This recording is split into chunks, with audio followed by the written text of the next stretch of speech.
فجرا لينير بتلاوته الأكوان. الله الله اللهم اجمعنا بكتابك وانفعنا واجعله لنا حسنا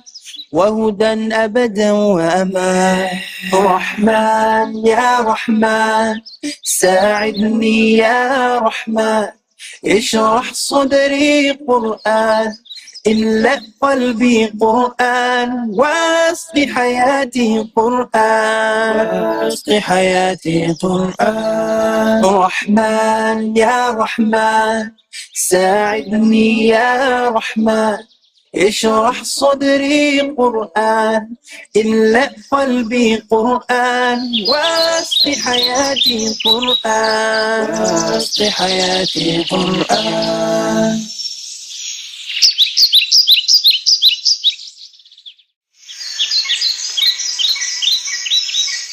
إلا لله يهفو آملي لله ولحفظ كتاب الله من أول بسم الله للختم وللرضوان. يا نور يا نور يا محكم يا تنزيل لمحمد من رب العرش دليل رحمن يا رحمن ساعدني يا رحمن اشرح صدري قرآن املأ قلبي قرآن. So the purpose of us being here tonight is to try and open up conversation about addiction and what that looks like, as far as having emotions, behavior, and sort of a lack of communication. So addiction, some symptoms of addiction can look like problematic patterns of use. So usually the way things start are maybe an incident happens, like somebody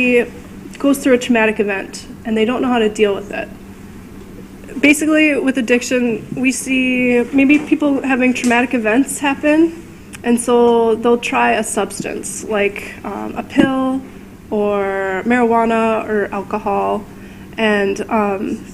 they will like it and it will help them to stop feeling. And so then they'll do it again and again and again. And it starts to become a habit, and it starts to be hard to stop.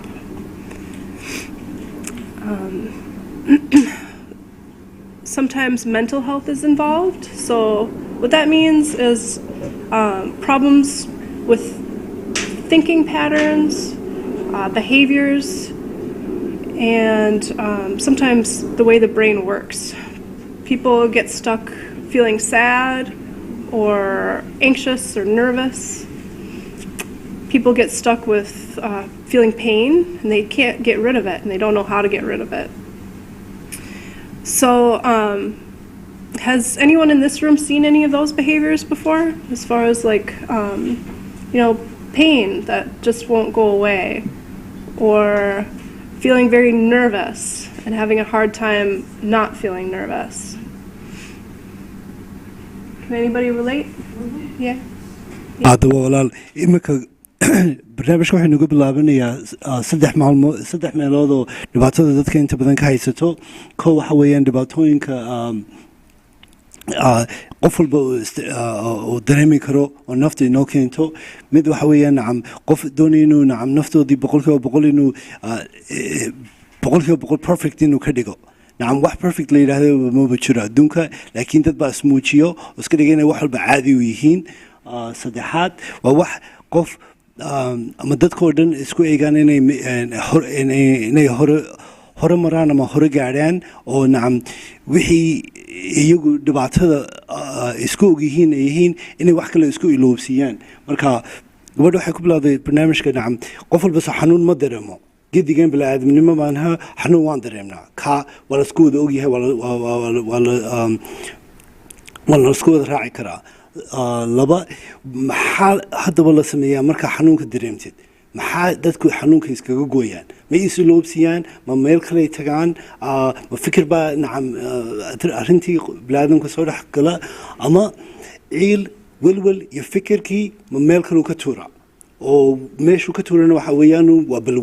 balwadiina waxay ka bilaaban kartaa ama sigaar ha aado wax yar ama ilaa wax kaniino la yidhaahdo iminka oo adduunka ku cusub oo dadku cabaan toos oo welibana dadka si xun u dilaya على كل حال waxa ka dambeynaya waxa weeyaan wax la yiraahdo wixii balwadii oo adiga dhan naftaadii qabsanaysa addiction baa la yiraahdaa addiction kiina laba nolod wuu kala dhici karaa oo wax balwado adoo dib yar nacam waxay dib yar adoo aragtay inaad ku bilowday oo hadhow toole naftaadii dhan la wareegaya oo hadhow toole fikirku gelinayo marka cudur maskaxdii ka gelinaya ama cudur maskaxdii baa haysatay oo balwad baa doonatayba si aad nacam dhibaatada maskaxda ka haysata inaad iskaga goysid kalabadaas uu kala goon yahay marka su'aasha lagu weydiinaya horta qofno horta waxan oo dhan ma arkay ama adiga may kugu dhacday ama dad taqaanin may ku dhacday marka Twin Cities Health Services anagu waxaan sameynaa hal dhibaatadii kaama caawinayno labadiiba waan kaa caawinaynaa marka haddii aad balwad haysatid oo balwadii madax xanuun oo fikirku gelisay oo iminka maskaxdii dhibaato ka haysato ama maskaxdii dhibaatadii ka haysatay balwad bay ku geysay labadaasay ku kala taagan yihiin. Like I was saying, addiction and mental health sometimes go together. So that can look like having a problem, using a substance to try and not feel that problem. And when they both happen at the same time, it's called a co-occurring disorder. So our aim is to be able to work on both at the same time to help people feel better and to be able to talk about problems.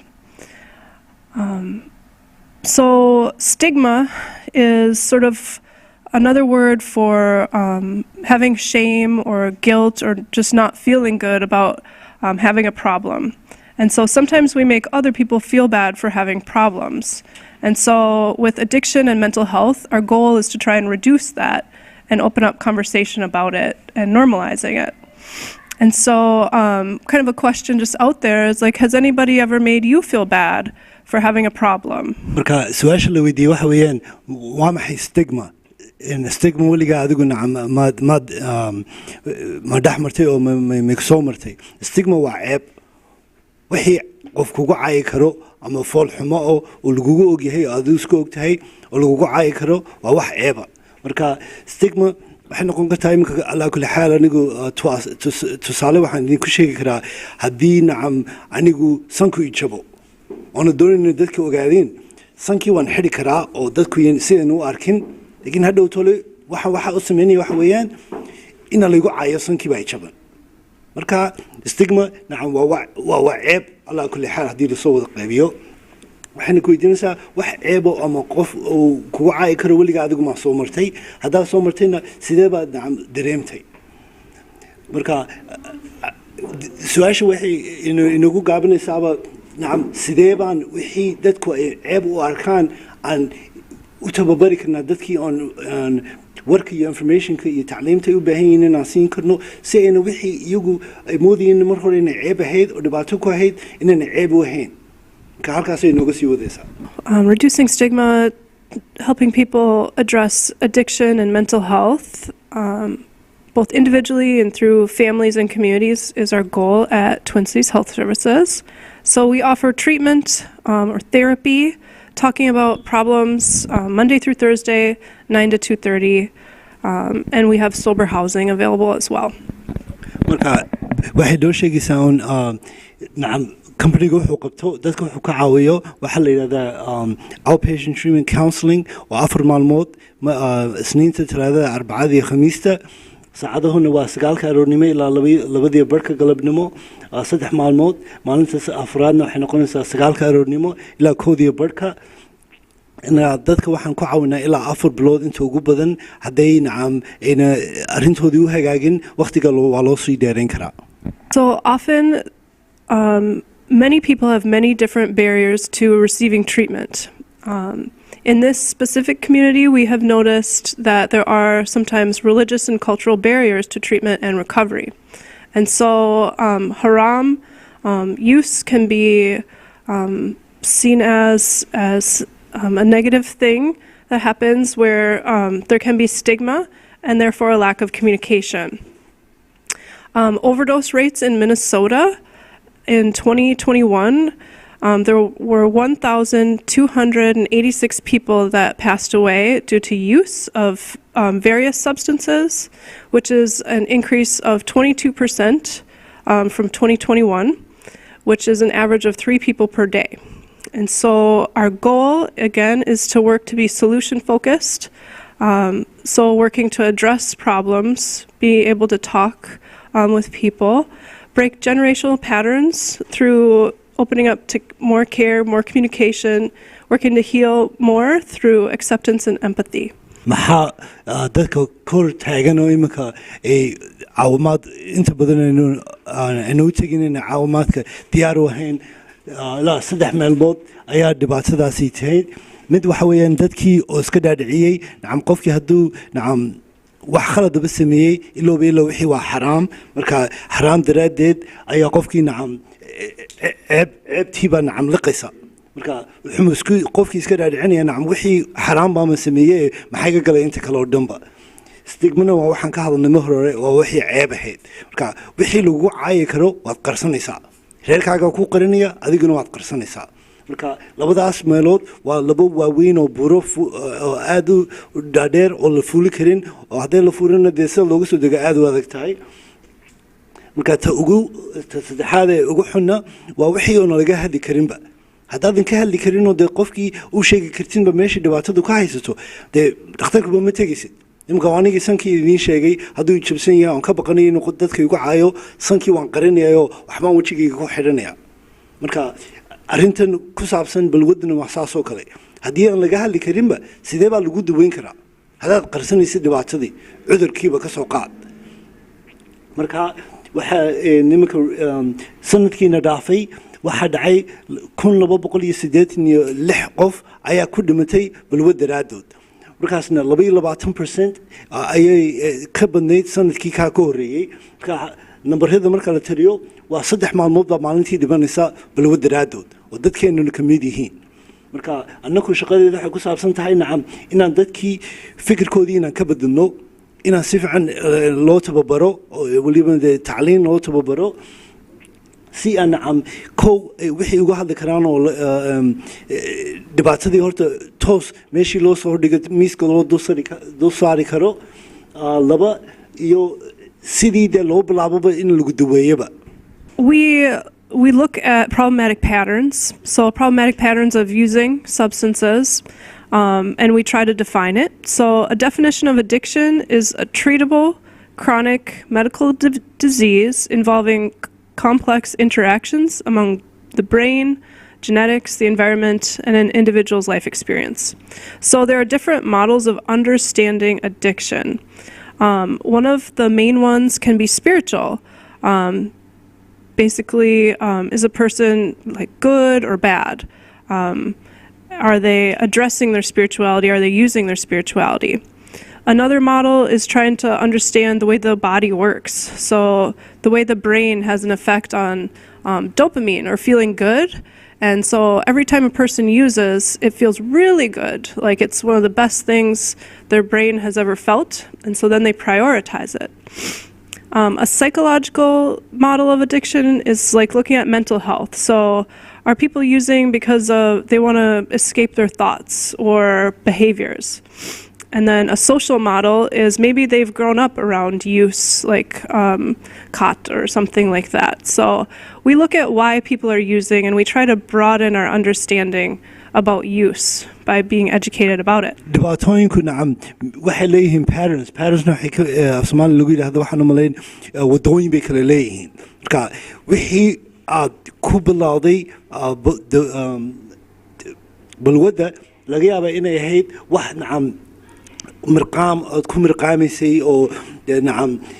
adigu ilooba si kale maskaxdaada kaaga dhigayo aad ku faraxsanayd waa midna waa wax jirkaagiiba nacam biological oo nacam laga yaabo in reerkaagaba wax lagu ogaa ahaa nacam waxa la soo isticmaali jiray bari horeba ahaa saddex waa wax laga yaabaa maskaxdaada inay kaa dhaadhicisay oo kuu fiican tahay oo waad jeceshahayba dhinaca maskaxdaada nacam ka jeceshahay afarna waxa weeyaan oo wax dee maxaa leedahay shacabka dhanba sida jaadoo kaleba waa wax walba waddankeeni lagu wada isticmaali jiray marka dadkii oo dhanba raalli bay ka yihiin nacam waxan in la isticmaali karo marka kamaba fikirinba inuu waxan hadhow tole dhibaato ku keenayo because qof walbaa nacam wixii isticmaalaya marka annagu waxaan dadkii doonaynaan aan la socodsiino inay tahay nacam hal meelood maaha dhibaatadu meesha ka bilaabanayso afar dhinac weeyaan waa meel maskaxda waa meel allahu akbar meel oo maskaxda ah wax marqaan kuu keeni kara wax jidhkaaga laga yaaba inuu iska jecel yahay ama wax nacam maalin walba aad arki jirtay wadan dib u arkinba. We want to be educated about our observations of our loved ones to make sure that we are checking in on them and that they're all right. So signs of problematic use of substances can appear like your loved one just doesn't look like they used to anymore. They can look a little more disheveled. They might be more emotional. They might have odd behavior. Their thinking patterns might just seem different than they used to. Their lifestyle might be more questionable. You know, they might have friends that just don't make you feel good, and they might have like low finances, always looking for money. They might steal things and sell things. You might be missing items. Their areas that normally would grow start to deteriorate. So like their friendships, their ability to work or live at home might look different than normal. Their prioritization changes to the drug or the use becomes the first priority over everything. And that's not because they're like a bad person, but it's the way that their body is making them feel. It's overvaluing the substance use. waxaa jira ilaa I think waxa weeyaan 8 meelood oo qof lagu ogaan karo inay dhibaato haysato dhinaca balwadda nacam koo waxaa laga bilaabayaa qofku jirkiisa nadiif ahaantiisa siduu qofku u og yahay mar laga yaabaa qof nadiif qofku ahaan jiray mar dhawey maanta waxaan kala hadlayay walaalooyinkeena meeshan fadhiyay faad dad baa la ogaa boqolkiiba nadiif ahaan jiray reer iska haysta shaqooyinkooda iska wata laakiin balwadii intay wixii ka riday dee dhar uskagu qofka xidhan yahay kabo dirqibi uu xidhan yahay sharabaad maba xidho appearance waxaasaa laga wadaa qofkiina hadduu mar walba iska xanaaqsan yahay ama aad u faraxsan yahay marna aad iyo aad nacam u xanaaqsan yahay oo nacam emotionskiisa inuu nacam control ku haysanin inuu si fiican uga adkayn saddex waxa weeyaan nacam dadku siduu ula dhaqmo behaviorkiisa maalman qof walba wuu raaligelinayaa maalin qof walba wuu la dagaalayaa afraan waa fikirkoodii waa isbedelayaa because balwaddu iminka wuxuu noqon doonaa wixii naftooda kow ah iyo waxyaalahay sameeyaanna waa wax soo noqnoqonaya waa parents oo wadooyinkay iminka raacayaan waddadii hore way ka hadhayaan waddo cusub bay raacayaan naftoodina way isbedelaysaa qofkii uuna shaqo tegaynin oo reerkoodii dhaqaalanaynin dee naftoodii dhan way isbedeshay iyo dadkay saaxiibo ka dhigtaan taasaa si fiican loogu ogaan karaa qofkaasi inay dhibaatadiisu heer kale mari karto hadduu dadkii berigii hore la socon jiray uu gedi ka wada bedeshayba iyo lacagtoodii waxay berigii hore dad mas-uul ahayn oo kiroodoodii balyaashoodii si fiican isaga bixin jiray iminkana wixii oo dhan intay iska iloobeen balwadii uun lacagtooda inuu tegayso un marka qofku naftoodii dhan markay iminka si fiican uga lunto waad ka garanaysaaba naftoodii wejigoodii baad ka arki kartaa dharkoodii baad ka arki kartaa fikirkoodii baad ka arki kartaa marka wax walba oo dhan ee ku saabsana balwadda ayay maskaxdoodii lacagtoodii fikirkoodii taageerkoodii dhan ayay dul saarayaan. Some items that might be associated with use to keep an eye out for are foil. So aluminum foil, like little bits of it that may be blackened, lighters, cut up straws, prescription medication bottles, powders, baggies, alcohol bottles, pipes, cigars. Another tell is an unfamiliar smell or a smoke smell that's sort of like chemical.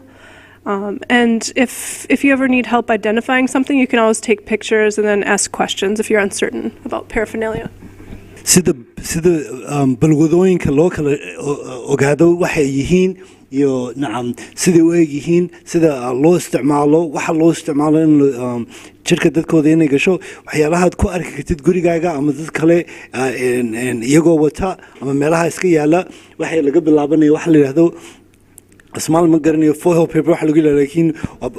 waa iska foil bahashan marka wax lagu karinayo stoofka foil paper wata taasoo yaryar oo nacam iminka kaniinada lagu cabo kaas waa kow lighters waad garan bahashan dabka lagu shito sigaarka lagu shito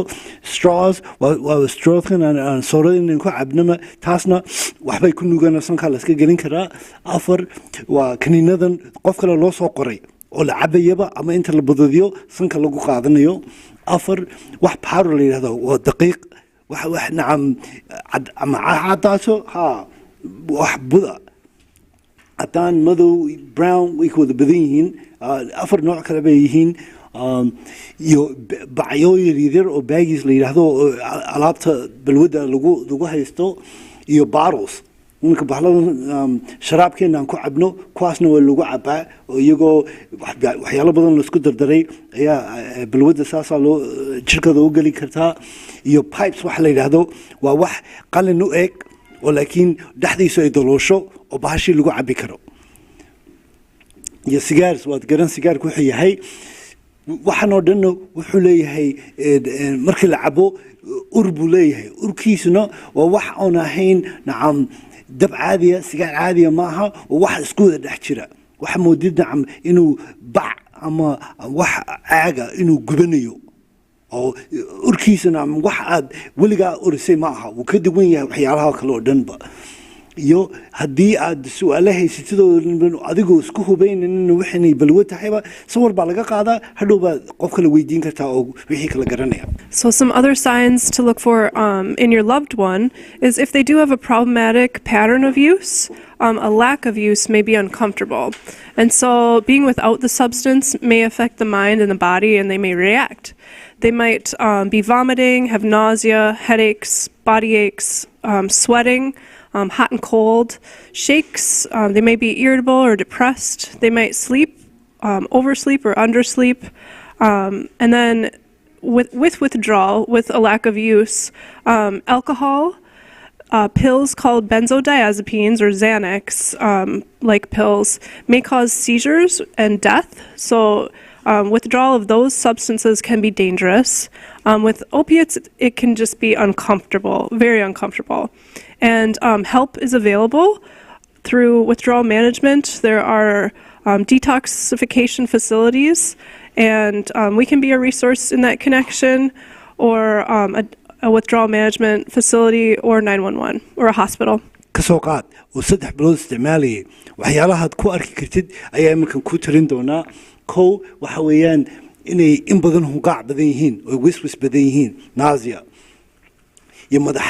xanuun oo walibana de wax dib yar ahayn oo iyagii ama xanuun ka keenaya ama ilaa kiniin qaataan mooyaane madax xanuunkaasi kama tagayo saddex waa jirkoodii oo aad iyo aad u xanuun badan ilaa murqahoodii ilaa lafahoodii oo nacam xanuun ay ka dareemayaan iyo didid badan wax yar ma aha oo nacam waan soo orday didid maanta dhan ku soconaya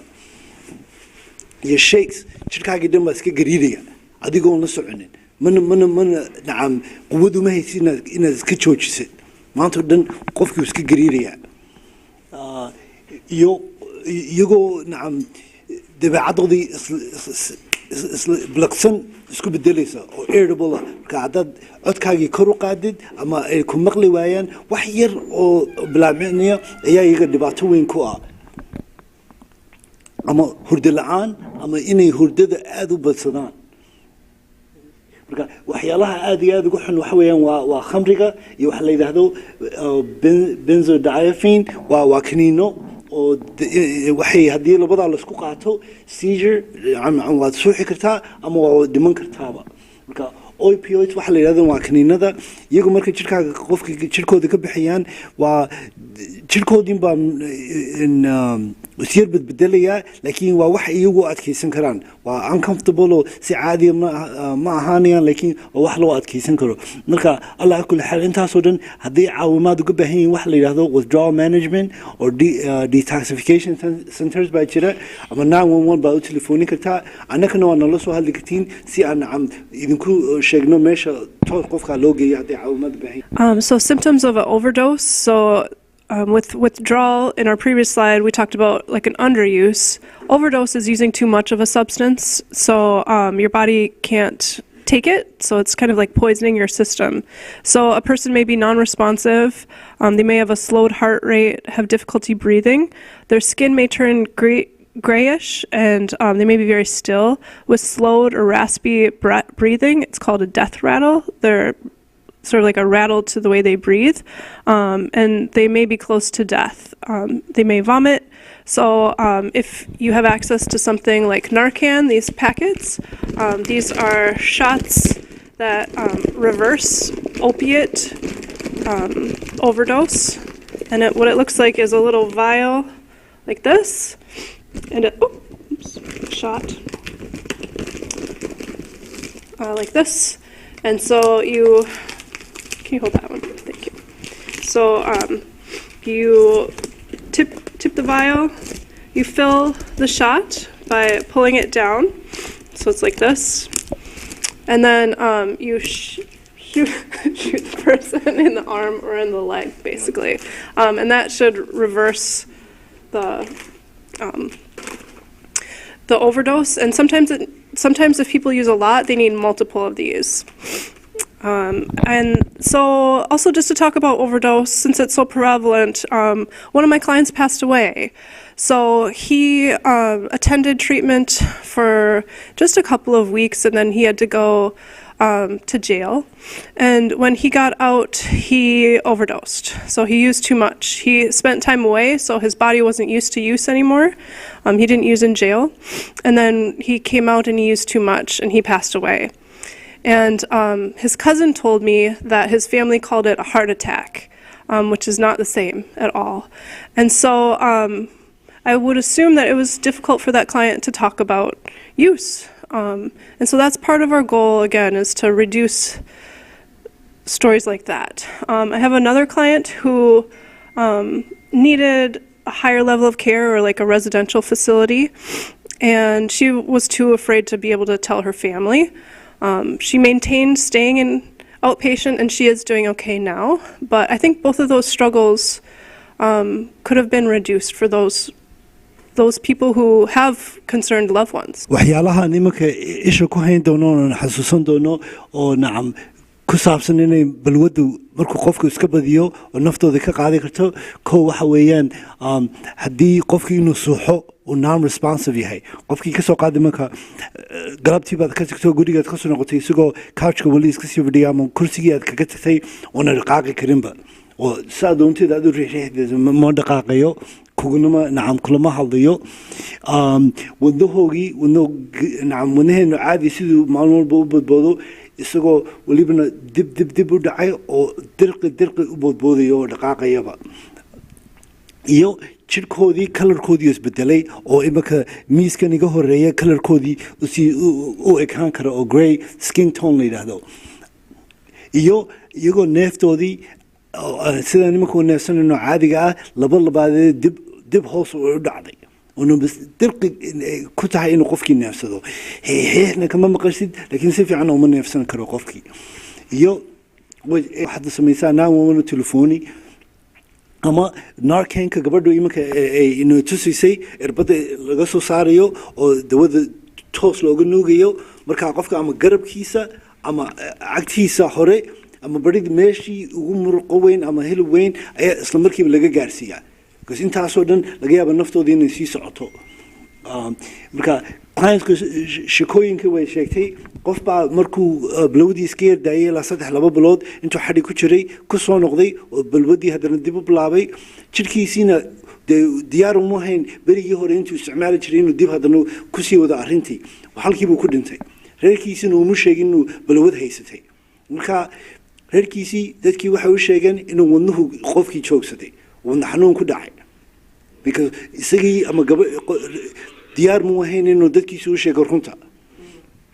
gabadh kalena waxay tiri qof kalena nacam dadkeedii way ka baqanaysaa inuu sheegto dhibaatada haysta markaa reerkeedii inuu ma sheegin outpatient treatment iskala jirtaa iminka meel bay joogtaa alxamdulillah iska fiican tahay laakiin dhibaatooyinka maanta aan idinka warbixinayno waxa weeyaan ina wixii dhibaato idinku ah ama cudur yar ama cudur weyn ha ahaado ama balwadeen ahaan in wixii laga hadlo haddii waxay og tahay inay dhibaato tahay dhibaatadii waa laga hortagi karaa waana lagu daweyn karaa oo laga caawin karaa laakiin haddii qofna ogeyn qofna kuma caawin karo. So we do have Narcan available here if anybody wants to take some, and then there will be more here, and there is a free training online through the Steve Rumler Foundation, and then you can always ask questions about it. So mental health problems, Twin Cities Health also addresses mental health problems, so problematic emotions, behaviors, and thoughts that can be like being very sad or very anxious or having trauma. marka iminka waxaan doonaynaa bilaawno dhinaca ku saabsan dadka cudurka maskaxda ee dhibaatada ka haysto ko waxaan doonaynaa laga fikiro qof walba nacam dhibaatadu soo maraa ko niyad jab baa jirta iyo fikir iyo walwal dadku nacam ay dareemaan oo dhex maraan naftooda mental health ilow intaasu ku kooban yahay astaghfirullah ko waxaa leeyahay fikir waa depression walwal waa anxiety iyo trauma dhibaato kugu soo dhacdayba ama ha ahaato qof nacam nabar ku geystay ama waxaad aragtay ama wax kaa naxiyey oo trauma la yidhaahdo co-occurring disorder waxa weeyaan markay labadiiba ku qabsadaan oo dhibaatada hal ma ahee laba dhibaatadood isla mar ku qabsadaan. So the big question is, how do we hold a conversation about substance use and mental health also? So we want to have people in their families being able to talk to their loved ones about use, and we want clients or potential loved ones to be able to talk to their family about use. And so it can be a difficult conversation to approach. You can always ask for help. Part of the role of a therapist sometimes is to be an impartial party in that discussion. And so if a family member doesn't know what to do, they can call us and ask us to help have those conversations, and we can do family therapy or have joint sessions and work to try and get people the help they need, and hopefully there can also be an increased family bond. sheekada loo bilaabaaba inuu qofkii hadduu balwad leeyahay balwadii maxay u geysatay inuu maskaxda dhibaato kaga dhacdo oo fikir iyo walwal iyo niyad-jab u geysato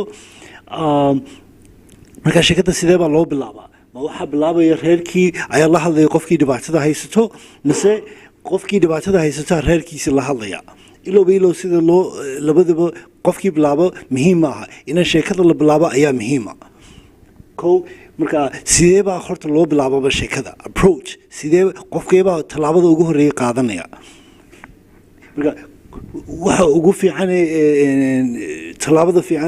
talaabada hore lagu qaado waana su'aalo la isweydiiyo qofkani horta dhibaato ma haysataa mise qofkii dhibaatada haysatay uu ku sheegayaaba horta waxaanaan nafteydii iminka isbedeshay oo halkaasay dhibaato iga haysataa oon idinkii reerkaygii waan idinku kasoomahay inaan nacam dhibaatadan igu caawisiin ay haysataa marka sidii qofkii horta uu raalli uga yahayba uu fikir u haysto inuu reerkiisii aamini karo taasaa muhiima qofkii sideebu horta reerkiisa u aamini karaa inay dhibaatada isaga haysataa ama iyada haysataa inay ku caawin karaanba intayna nacam ceeb iyo cay iyo balaayo aanu lagu bilaaban qofkii marka shaqada dhinaca therapist iyo counselorsku ay ka qabsan karaan waxa weeyaan inay qofkii ama clientkii ahaado ama reerkii inay isku keenaan oo sheekadii bilaabaan si labadoodiiba isku fahmi karaan goolka marka wuxuu yahay inuu nacam reerkii in laisku soo dhaweeyo ama dhibaato ha jirto oo halinka caawiyo ama yana jirinba bal reer ahaan in laisku kiin soo dhaweeyo. We want to hold healthy boundaries when we have these discussions. Our goal is to increase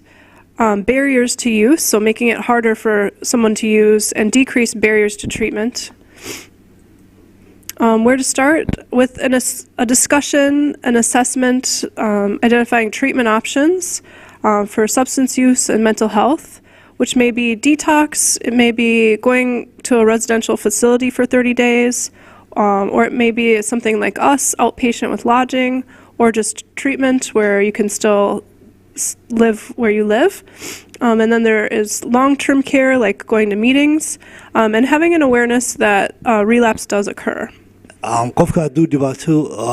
iska ogyahay ama lagu ogyahay oo doonaya in la caawiyo xagee baa laga bilaabaa koo waxaa laga bilaabayaa sheekado inuu qofkii horta diyaar yahay inuu arrintiiba lagala hadlo reer ahaan inuu idinkii reerkii ahaan inuu idin aamini karo laba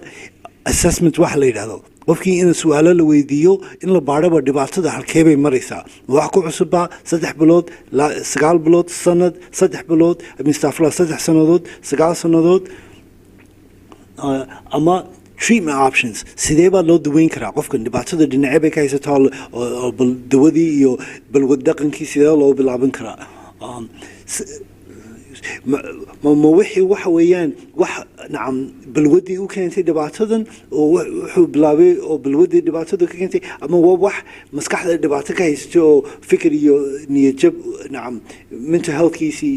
inuu nacam in maskaxdii ka jabtay nacam oo kale iyo detoxification ina jirka qofka horta inuu ka soomo wixii nacam balwad ahayd ilowba qofka hadduu ka soomo oo nacam ilowba dheedad ahaan uga baxo waxaa jira fasiliyaal oo la geynin karo marka detoxification waa wax mar hore ka hadlay oo la yidhaahdo normally waxa weeyaan detox waa facility la geyn karo ilaa 3 maalmood 5 maalmood la hayn karo ilaa inta balwada jirkoodii ka bixi karto residential waxa la yiraahdo meel lagu soo xidhiyo 3 bilood 6 bilood 9 bilood oo ilaa qofkii la daawanayo ilaa intay balwadii jirkooda si fiican uga baxayso intensive outpatient waa anaku waxaan sameynaa oo kale oo ku saabsan qofkii intuu noo yimaado on counseling sameeyna 4 maalmood toddobaadkii iyo meel uu seexadan inaan siino iyo regular outpatient oo meel qofkii isagoo gurigiisa nool intuu noo yimaado 4 maalmood oo lala baaro dhibaatada meesha ka haysato balwad ahaan iyo long term care wax la yiraahdo waxay ka dhigan tahay qofkii hadduu iska daawayay balwadii uu sameyn jiray wali waa inuu fikirkii u geeyay waa inuu iska ilaaliyo oo AA inuu tago iyo NA inuu tago ama iyadoo tagto iyo recurrence pattern of relapse wax la yiraahdo waxaasoo dhan nacam horta baadhintii baa lagu ogaan karaa dhibaatada meesha qofkii ka hayo. So at Twin Cities Health Services, we work to be culturally appropriate and useful. We have a prayer or meditation room. Jamal often pulls people aside and helps lead those.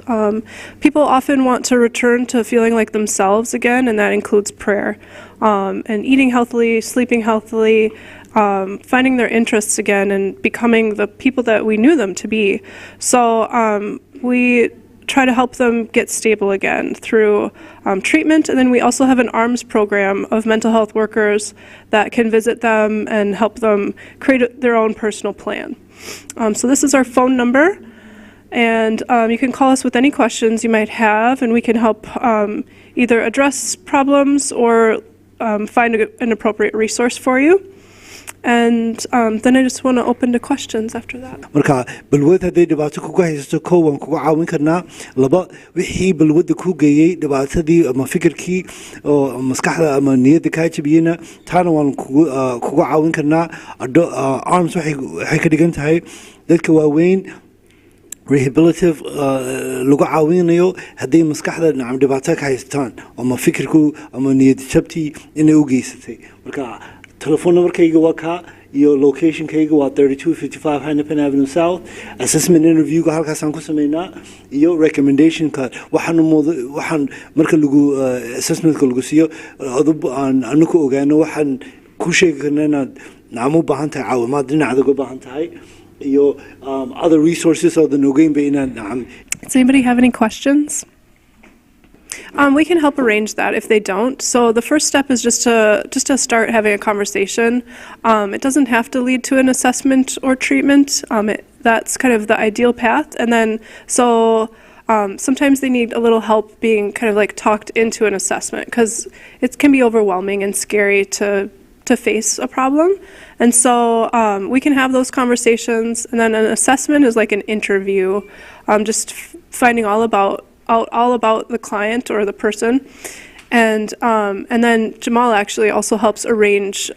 healthcare as needed. So we help trying to kind of hold hands with the person to get them stable. waxay haddii aad noo timaadidoo doonaysid in lagu caawiyo nacam insurance maad u baahan tahay ha insurance waad u baahan tahay qof lacag nacam toos uguma qaadano marka qasab maaha laakiin in insurance-ka sii haysatid adaa insurance la-aan haddaa noo timaadid ama qof noo keentid ama adigu noo timaadid insurance-kii halkii baan aan kugu dalbi karnaa anigaaba dadka ku caawiya inaan insurance-ka u apply gareeyo laba laakiin waxa muhiimsan oo sheegtay gabadhu Jane horta sheekadii in la bilaababa dhibaatada xagee ka haysataa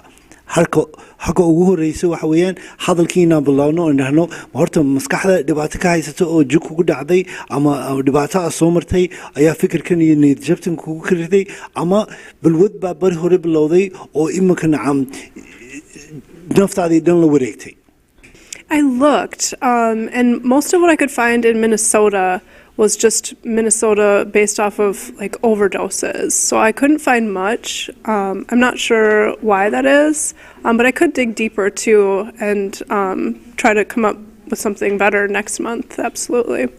I think this is part of our start of addressing the larger community. We've been addressing individuals, I would say, and so putting ourselves out there to talk with people individually and see if they have a problem and if they want to come talk with us. As far as myself, I've been working at Twin Cities Health for about a year, and I find just listening to people, trying to get to know them, how they've been raised, their families, studying. Just how to be culturally appropriate. And I don't think that work ever really ends. I think it's a continuous process, an ongoing process, and we want to keep helping to adjust our system of care to the individual and the culture. su-aashu walaalkeen weydiin waxa weeyaan nacam may jirtaa nacam research nacam baadhin East African community-geeda nacam dhibaatadu intay la eg tahay oo ama opioid ha haysato ama mental health ha haysato intuu la eg yahay marka gabadha waxay tiri si fiican umay baadhin inay researchkaalu la sameeyey aniguna waxaan ogahay horta state ahaan ama magaalo ahaan horta ma jirto su-aasha labaad uu weydiiyey waxay ahayd nacam sidee baa anagu ku bilaabnay haddaan Twin Cities Health Service nahay inaan community-ga horta inay dhibaatadan jirtaba inay caawimaad u baahan yihiinba inaan u sheegno sidee baan tallaabadeed baan qaadnay tii ugu horeysay baa mise beri hore baan sameynay runta haddaan kuu sheegana beri horeba dadka waan u sheegi jirnay laakiin waa sida Jane tiri waa xabad baan ula hadli jirnay qofkii dhibaatada haysata ama county-ga noo soo dirto ama reerkooda noo keenaan ama anagu aan iska ognahay oon gacanta u fidino gacanteeda qaato aan caawino taasay tahay on a one-on-one basis weeyaan laakiin community ahaan imakadan baaba nacam soo galaynaa ama ha ahaato East African Latin American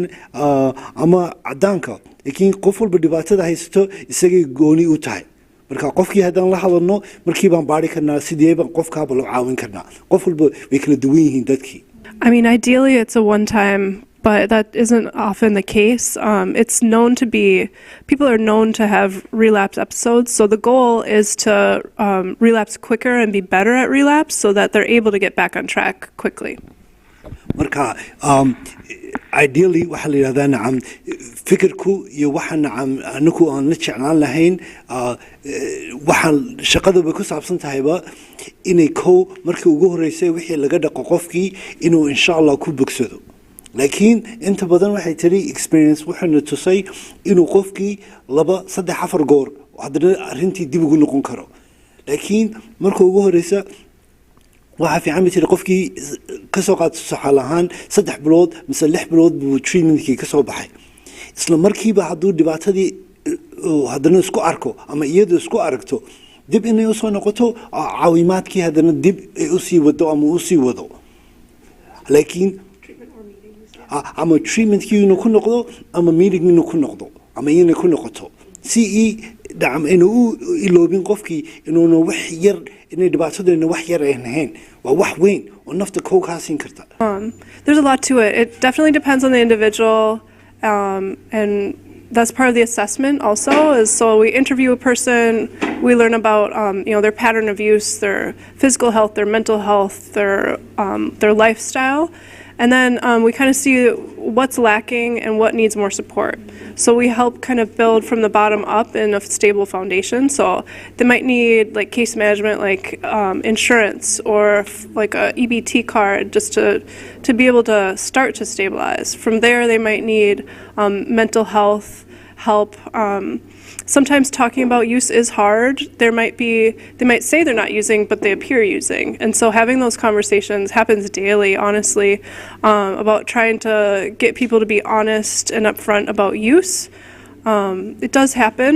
And so it's kind of continuous work and like trying to get people more and more comfortable about not using and getting the supports that they need, whatever that may be. And it's complex because it is so individualized. Yeah, along with our stabilization, we do have housing, we do have job support, we do have mental health support as well. Yeah. Yep, I did. Thank you.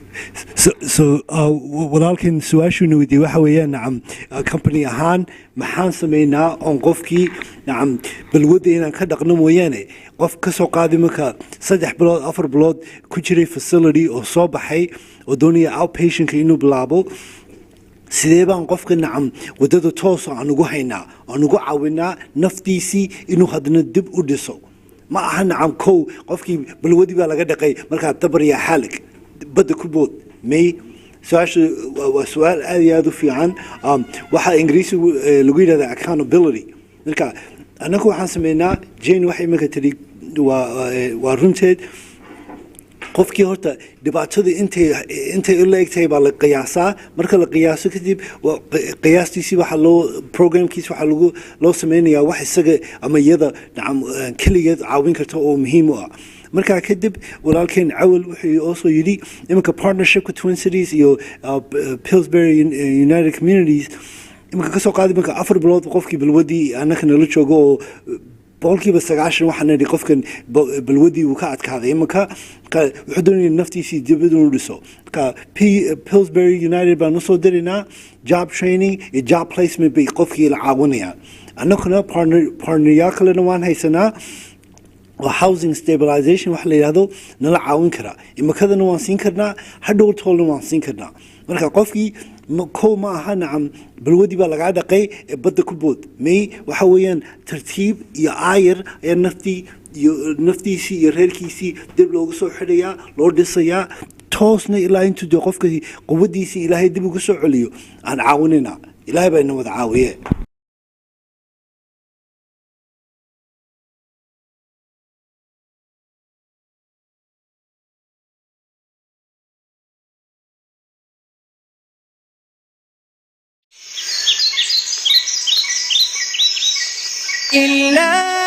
لله يهفو آملي لله ولحفظ كتاب الله من أول بسم الله للخير